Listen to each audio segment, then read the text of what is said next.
So, let's start.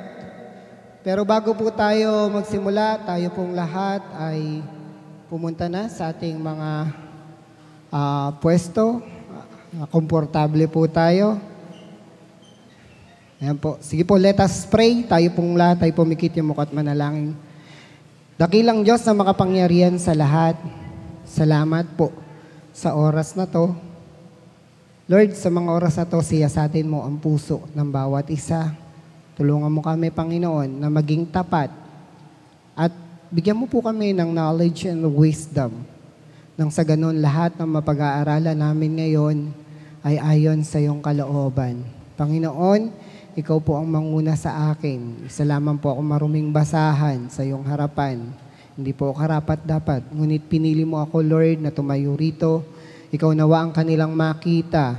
Maitago ko ang aking sarili sa iyong likuran at ikaw ang aking maitaas, maibaba ko ang aking sarili. Lord, salamat po, patawad po sa mga nagawa naming kasalanan, sadya man po ito o hindi, hinihingi po namin ito ng kapatawaran sa iyo, Panginoon. And Lord, wag mong hayaan na maghari ang anumang balak ng kaaway. Ingatan mo po ang apat na sulok ng lugar na to.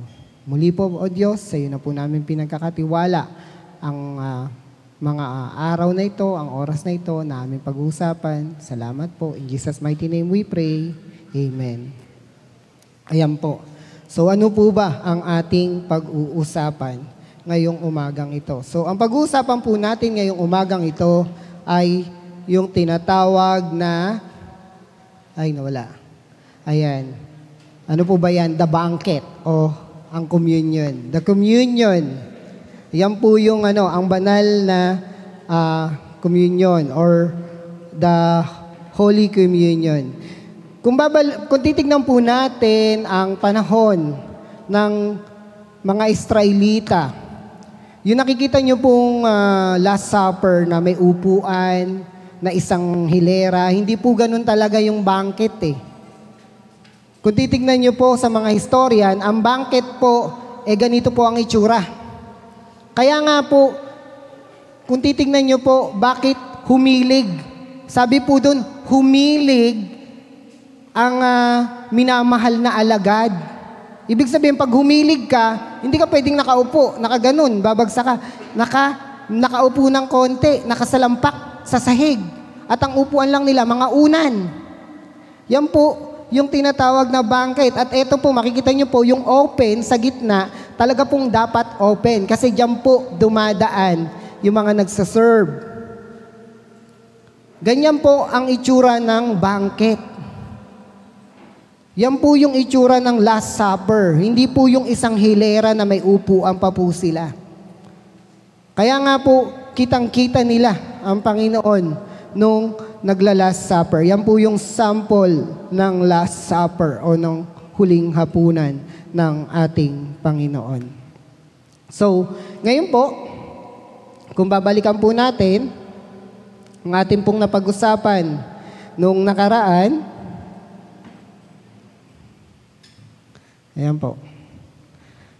Ano ba ang banal na hapunan? Ayan po. So kung titignan po na natin, ano po ba ang banal na hapunan? Marami pong klase ng banal na hapunan na ginagawa ang mga mananampalataya. Iba't iba. Nasaan kaya tayong kategory? Ano kayang kategory ang ginagawang banal na hapag? O yung communion ng ating tahanan? Tignan natin dito. Una po, sinasabi dito yung open communion. Ano ba yung open communion?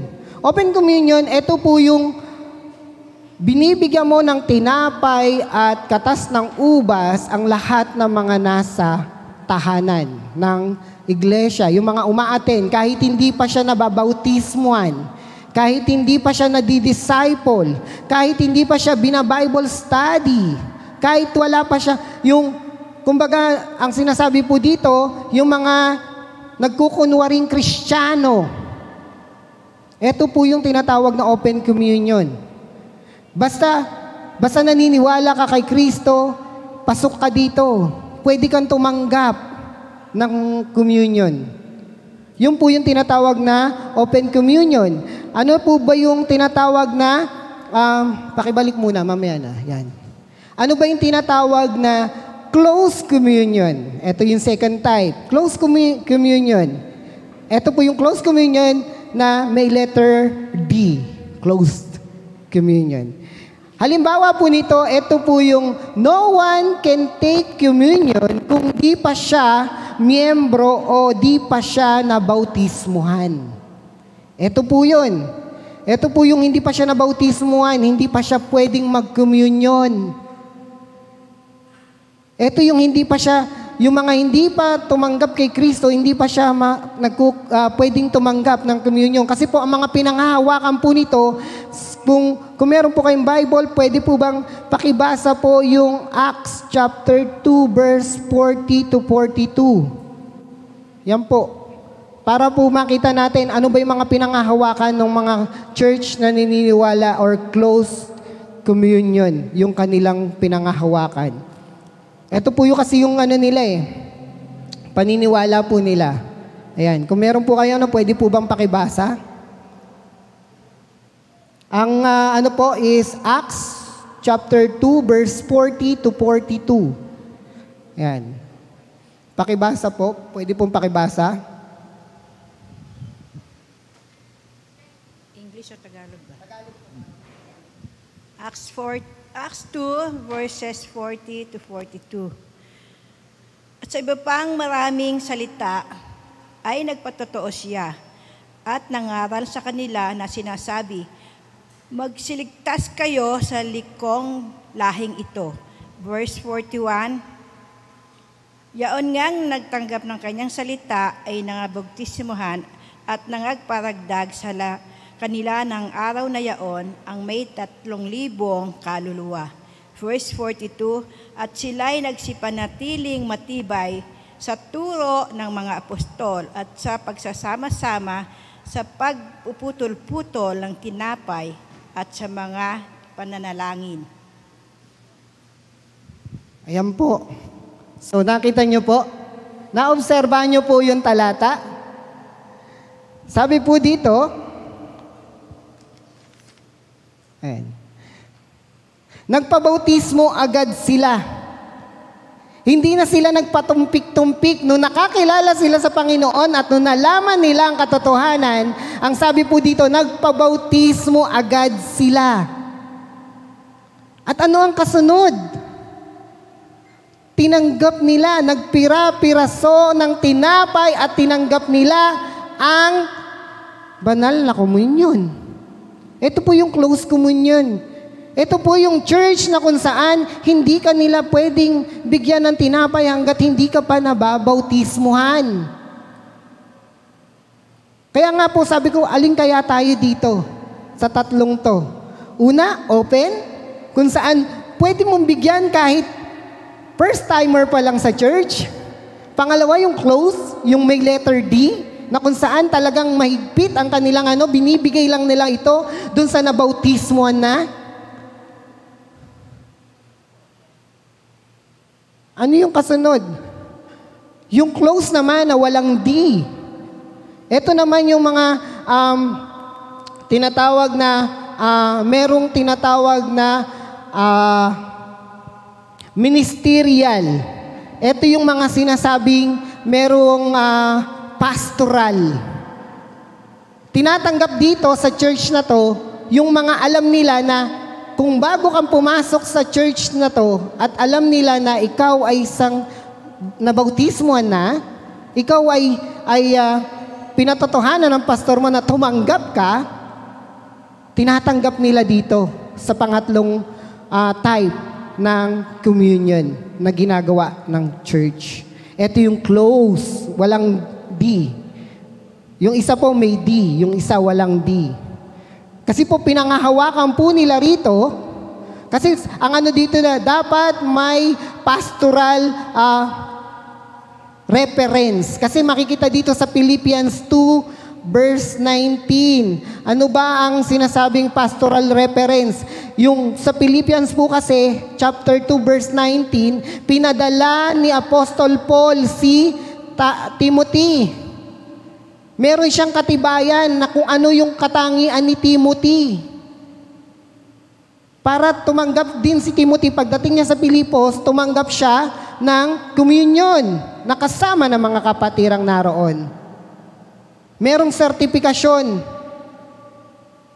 Yun po ang makikita nating types ng ano. Bakit po? Kasi po ang pinanghahawakan po nila, Jude. Yung Jude chapter 1 verse 3 to 4. Kung meron po kayo, pakibasa po ulit. Ayan po, pakibasa po. Jude chapter 1 verse 3 to 4. Tagalog po para mas maliwanagan tayo.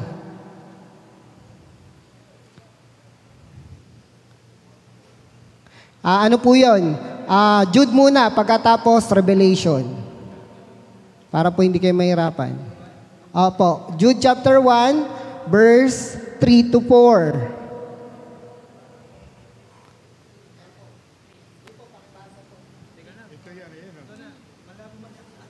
Sige po, sino po ba? Para po mas maganda, kayo po yung Mga minamahal, samantalang ako'y totoong nagsisikap ng pagsulat sa inyo tungkol sa kaligtasan nating lahat, ay napilitan akong sumulat sa inyo na inaaralan kayong makipaglabang masikap dahil sa pananampalataya na ibinigay na minsan at magpakailanman sa mga banal. Sapagkat may ilang taong nagsipasok ng lihim, yaong mga itinalaga ng una pa sa kahatulang ito, mga di banal na pinalitan ng kalibugan ang biyaya ng ating Diyos na itinatatwa ang ating iisang guro at Panginoong Hesukristo. So malinaw po, kaya po dun sa close communion, nagigpit sila kasi alam nila na merong mga nakakapasok sa iglesia na mangangalunya, na merong nakapasok sa iglesia na hindi karapat-dapat na tumanggap na banal na katawan ng ating Panginoon. Bakit po ba? Ano po ba yung banal na hapunan? Ano po ba yung bread? At ano po ba yung tagasunod? Malinaw po na ang paliwanag ng Biblia sa tagasunod ng Panginoon ay yung mga disipulo o yung mga tagasunod ng Panginoon ay makikita natin sa Luke chapter 9 verse 57 to 62. Sino po bang makakapagbasa? Pwede po bang pakibasa? Gusto ko po mas kayo po yung magbasa nito para mas makita natin. Luke chapter 9 verse 57 to 62.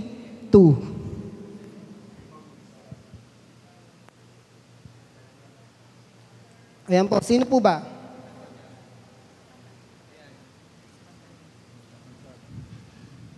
Samantalang sila'y naglalakad, may isang lalaking lumapit at nagsabi kay Jesus, "Susunod po ako sa inyo kahit saan kayo pumunta." Sumagot si Jesus, "May lungga ang asong gubat at may pugad ang mga ibon. Ngunit ang anak ng tao ay wala man lamang mapagpahingahan." At sinabi naman niya sa isa, "Sumunod ka sa akin." Ngunit sumagot ito, "Panginoon, hayaan lang po muna ninyong maipalibing ko ang aking ama." Sinabi ni Jesus sa kanya, "Hayaan mo na ang mga patay ang maglibing sa kanyang mga patay. Ngunit humayo ka at ipahayag mo ang kaharian ng Diyos." May isa namang nagsabi sa kanya, "Susunod po ako sa inyo, Panginoon, ngunit hayaan ninyong magpaalam muna ako sa aking pamilya." At ganito naman ang tugon ni Jesus, "Sino mang nagsimulang mag-araro, ngunit panay ang lingon, ay hindi karapat-dapat sa kaharian ng Diyos." Malinaw po yung talata na sinabi rito. Ano yung tagasunod ng ating Panginoong Hesukristo? Anong katangian? Anong trabaho mo? Kaya nga po, tayo ay parte ng katawan ng Panginoong Hesus. Siya ang ulo, tayo ang katawan na bumubuo nito. Kaya nga po malinaw na kung titignan po natin, ano ba yung dalawang ordinansa na ibinigay sa atin? Una po, binigyan tayo, kung babalikan natin yung pag-aaral po natin noong nakaraan, ang binigay po sa ating ordinansa ay bautismo. Kaya nga po, kung merong pagkakataon, magpabautismo ka na. Kaya nga, yung mga alagad kahit na maruming tubig yan, basta kailangan kung mabautismo ang gagawin niya, kahit tubig kanal pa yan. Ganun po. At pagkatapos nito, dito susunod yung ikalawang ordinansa. Yung Last Supper o ang banal na hapunan. Ito na po yung banal na hapunan. Yan, makikita po natin. Ano ba yung banal na hapunan? Makikita natin dito. Sinabi po dito, Marcos chapter 14 verse 22, habang kumakain sila, si Jesus ay dumampot ng tinapay at nagpasalamat sa Diyos. Pagkatapos kanyang pinaghati-hati ang tinapay at iniabot sa kanyang mga alagad, sinabi niya, kunin ninyo ito ang aking katawan. Yan po, ipinakita po ng ating Panginoon kung ano yung Last Supper, o yung muling hapunan, o yung banal na hapunan ng ating Panginoon. At ito po ay tinuro din ni Pablo. Pinakita rin ni Pablo kung ano yung kahalagahan nito. Kaya nga po, wag nating walang bahala ang banal na hapunan. Kaya nga po, malinaw na kapag sinasabi na tayo'y tatanggap nito, kailangan natin pagsisiyan ng lahat. Sa totoo lang po, kaya nga po pag nagko-communion, sabi ko, Lord, patawarin mo ko Hindi ako dapat na maging parte ng katawan mo, pero pinili mo ko.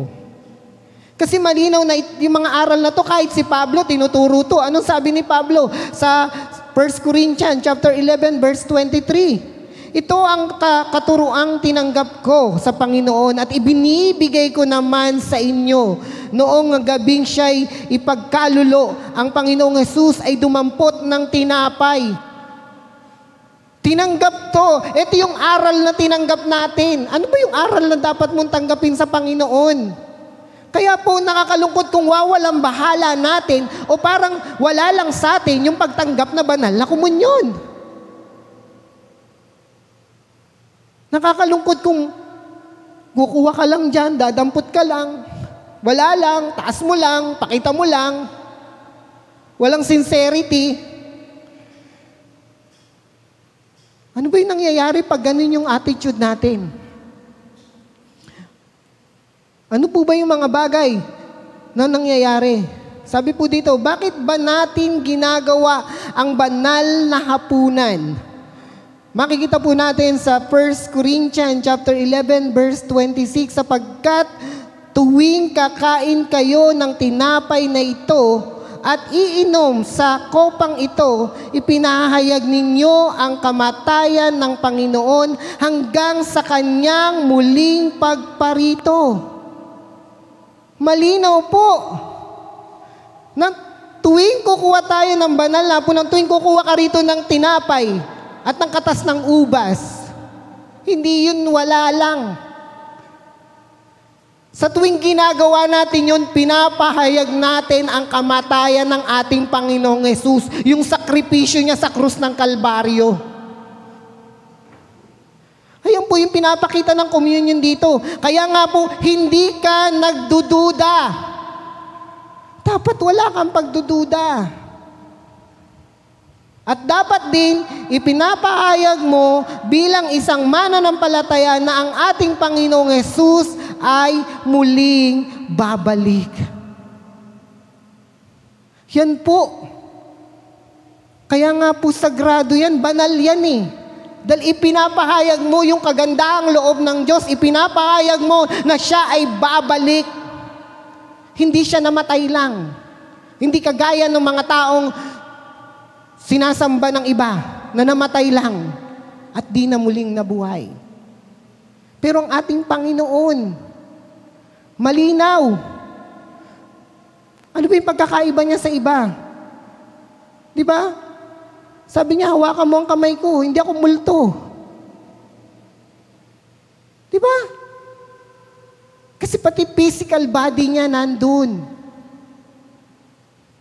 Kaya po, kung titignan natin, Ganun na lamang kahalaga ang banal na hapunan. Dapat maunawaan nating maigi kung gaano nga ba talaga to kahalaga. At hindi nating binabaliwala na tinanggap mo lang, okay na? Na parang wala lang sa'yo, kukuha ka lang dito, na wala kang pagsisisi. Sa totoo lang, inaalipusta mo na ang Diyos. Pero tignan natin, paano ba natin tanggapin ang banal na hapunan? Sinabi sa 1 Corinthians 11, verse 28, kaya't dapat siyasatin ng tao ang kanyang sarili bago siya kumain ng tinapay at uminom ng kopa. Dapat daw po, siyasatin natin. Dapat siyasatin ng tao ang kanyang sarili. Dapat alam mo kung ano sa sarili mo yun nagawa mong pagkakamali. Dapat alam mo sa sarili mo kung ano yun dapat mong ihingi sa Diyos ng tawad bago mo tanggapin yung sagrado. Sagrado to eh. Kaya nga po nakakalungkot, dapat ginagalang natin. Merong mga ibang pastor na nakakalungkot, pinakuha ka ng ostya, pinakuha ka ng katas ng ubas, pinaangat, pinagpalit. Ipalit mo sa katabi mo. At yung hawak ng katabi mo, yun yung kakainin mo. Pinaglalaruan mo. Kaya nga po hindi dapat pinaglalaruan to, hindi dapat binibiro. Dapat maging seryoso tayo sa tuwing tatanggap tayo ng banal na hapunan.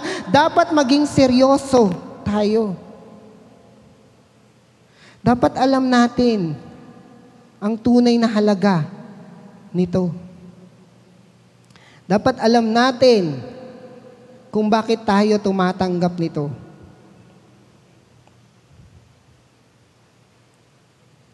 Kaya nga po, ano ba ang simbolismo ng banal na hapunan?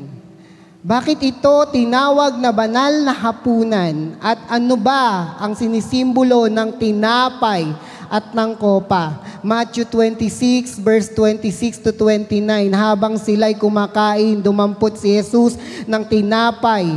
At matapos magpasalamat sa Diyos ay pinagpira-piraso iyon, ibinigay sa mga alagad at sinabi, kunin ninyo ito at kanin. Ito ang aking katawan. Pagkatapos, dumampot siya ng kopa.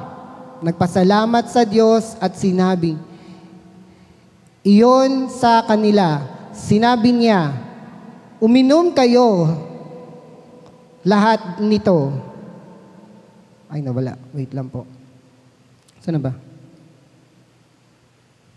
Putol. Ito po. Sapagkat ito ang aking dugo, pinapagtibay nito ang tipan ng Diyos. Malinaw na ipinakikita po rito, ano ba yung ginawa sa banal na tinapay at katas ng ubas. Pinagtitibay nito ang pangako ng Diyos sa atin. Malinaw sinabi dito, sapagkat ito ang aking dugo, pinapagtibay nito ang tipan ng Diyos. Ano ba yung tipan ng Diyos sa atin? Ang aking dugo ay mabubuhos para sa kapatawaran ng kasalanan ng marami. Kaya nga po, nakakalungkot eh. Marami, pag nakikita mo, madalas po nasa likod ako, sabi ko, ba't ganun parang, sorry po sorry po talaga. Sa tuwing nandun po ako sa likod, titignan ko po yung harap. Sabi ko, parang wala lang sa kanila. Parang, alam niyo po yun, hindi ko maano eh. Kasi nung time na to, alam niyo po, kaya nga po nung time na nag-usap po kami sa board, sabi ko dapat nga po alam nila yung halaga ng, naalala niyo po Sister Beth, sinabi ko po yun na, dapat po alam ng mga miyembro yung halaga ng communion eh. Dapat alam po nila yung halaga nito eh. Dapat alam po, maipaliwanag po sa mga miyembro yung totoong halaga. Nakakalungkot po kasi Parang merong mga nagkukwentuhan, kung ano-ano yung, alam niyo po, kung ikaw tumanggap, huwag kang muna makipagkwentuhan. Seryosuhin mo. Huwag mong biruin. Tumatanggap ka, nakikipagkwentuhan ka, nakikipagbiruan ka, nakikipagtulakan ka, naghaharutan. Dapat pag tumanggap ka, seryosuhin mo. Maging honest ka na, Lord, sorry kasi mahalagang pakikipagtipan to, na mahalagang pangako to. Pangako mo sa Diyos at pangako ng Diyos sa'yo. Dapat alam po natin. Sinasabi ko sa inyo, hinding-hindi na ako iinom nitong alak na mula sa ubas hanggang sa araw na ako'y muling uminom nito na kasalo ninyo sa kaharian ng aking Ama. Ano po ba yung sinasabi dito? Dahil minsan lang mamamatay ang ating Panginoon. Minsan lang siya namatay at minsan lang niyang ibinuhos sa atin yung dugo. Yung dugo na simbolo, yung katas ng ubas na simbolo ng kanyang dugo na ibinuhos sa atin para sa ating mga kasalanan. Kaya po dapat alam po natin na hindi dapat tayo nagbibiro. Walang nagkukwentuhan. Dapat kapag hawak mo yung tinapay na yan, hindi ka na nakikipagkwentuhan. Seryoso kang nananalangin. Seryoso ka. At dapat may katapatan ng kalooban. Kaya nga po, sa totoo lang po, makikita mo, nakikipagkwentuhan. Actually, sa totoo lang po, hindi lang po sa church natin nangyayari yun. Maraming church na humahawak ng katawan at dugo ng ating Panginoon na hindi seryoso, nakikipagkwentuhan. Dapat nananalangin tayo at tapat ang ating mga puso. Yan po yung bagay na dapat nating maunawaan. Kung ano ang communion. Ano ba ang nangyayari kapag tayo ay nagkakasala sa katawan at dugo ng ating Panginoong Hesukristo? Sabi po sa 1 Corinthians chapter 11 verse 29, sapagkat ang sino mang kumakain at umiinom ng hindi kinikilala ang kahalagahan ng katawan ng Panginoon ay kumakain at umiinom ng kumakain at umiinom ng kahatulan laban sa kanyang sarili. Malinaw po. Malinaw po na pinakita rito kung ano yung pagkakasalang ginagawa mo kapag hindi ka seryoso o hindi ka seryoso na tinanggap mo yung katawan at dugo ng ating Panginoong Hesukristo. Nagkakasala daw po tayo. Bakit po? Ano po ba yung nangyayari kapag tayo ay nagkakasala? Ang hatol sa taong hindi kinikilala ang kahalagahan ng banal na hapunan. 1 Corinthians chapter 11 verse 30. Yan ang dahilan kung bakit may hina at masasakitin ang marami sa inyo at may ilang ngang namatay na. Sa totoo lang po, kasi makikita natin na ang katawan at dugo ng ating Panginoong Hesukristo, tinatanggap din natin yung divine healing. Ang Diyos, tandaan po natin, ang Diyos ay Diyos ng nagpapagaling. No, sa unang tipan na pinagtibay ng Diyos ng Israel. Ayan po. Sabi niya rito, pagtawid nila mula sa dagat na pula.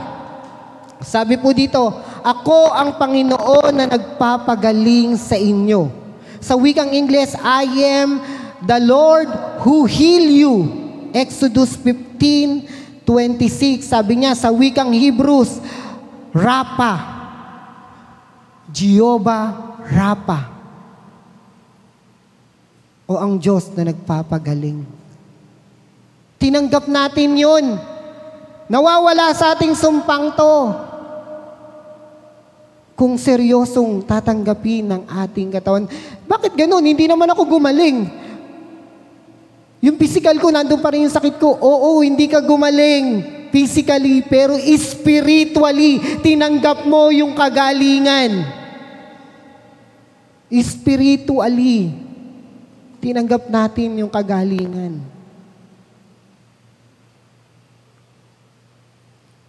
Kaya po, paano kung isinuko na natin sa Diyos ang lahat, kaya tayo ay nakiisa sa banal na hapunan? Paano po ba? Sabi dito sa 1 Corinthians chapter 11 at 23 verse 31 to 32, kung sisiyasatin natin ang ating sarili, hindi tayo hahatulan ng Panginoon. Ngunit hinatulan tayo ng Panginoon dahil itinutuwid niya tayo upang hindi tayo maparusahan kasama ng sanlibutan. Malinaw po na ipinakikita rito na nag-suffer ka man ngayon, pero hindi yan panghabang buhay na suffering.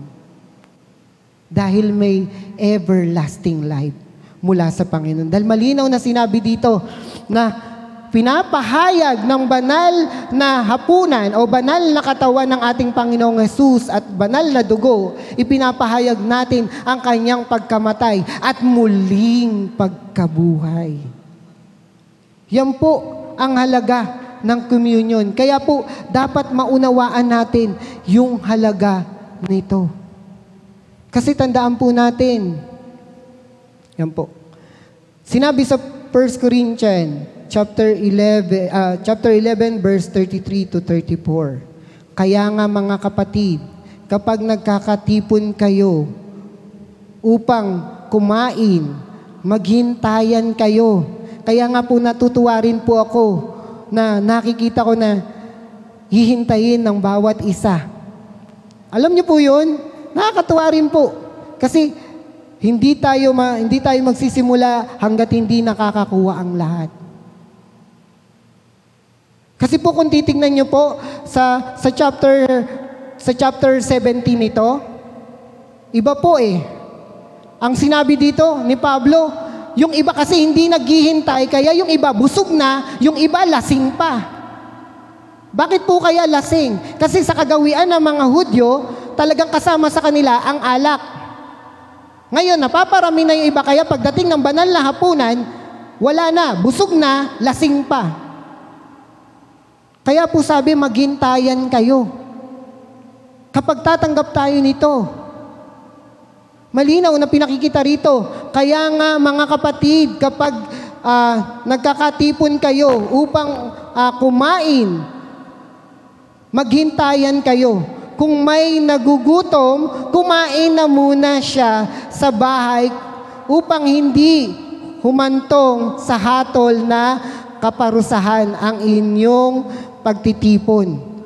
Tungkol naman sa ibang mga bagay, ayan, pinano lang ni Pablo, dahil may continuation yung aral na tinuturo niya tungkol sa communion. Actually, pinaliwanag ni Pablo ang halaga ng communion.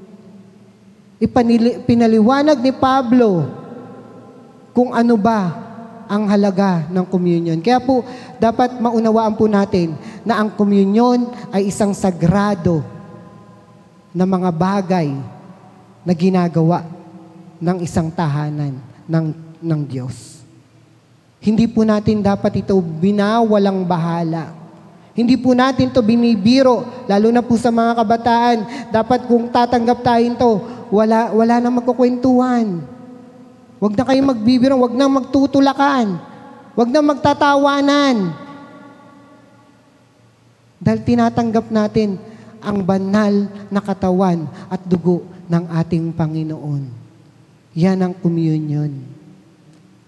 Kaya nga po, tignan, pinakita ko po sa inyo, yung unang-una pa lang, yung 3 type ng tao, ng church, na nagbibigay ng communion. Yung una, open.